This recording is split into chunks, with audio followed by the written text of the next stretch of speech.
হুর মানে কি? যে সমস্ত নারীকে আল্লাহ তাআলা জান্নাতে সৃষ্টি করেছেন তাদেরকে বলা হয় হুর। জান্নাতের রমণীদের আল্লাহ তাআলা জান্নাতি পুরুষদের জন্য উপহার হিসেবে রেখেছেন।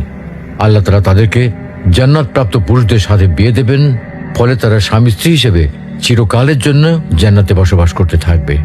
মহান আল্লাহ বলেন, كذلك وزوجناهم بحور عين আর আমি তাদেরকে বড় চোখ বিশিষ্ট হুরদের সাথে বিয়ে দেব।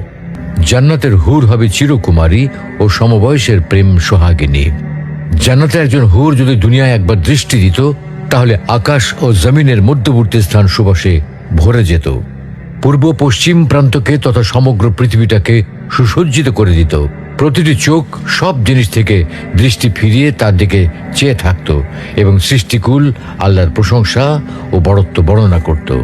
জান্নাতি পুরুষেরা যখনই তাদের দিকে তাকাবে, আনন্দে মন ভরে যাবে।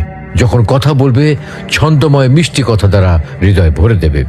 জান্নাতের রুম সমূহে যখন তারা ঘোরাফেরা করবে, তখন তাদের আলোতে রুমগুলো আলোময় হয়ে যাবে। জান্নাতের অধিবাসী নারী পুরুষগণ হবে একই বয়সের পরিপূর্ণ যুবক যুবতী।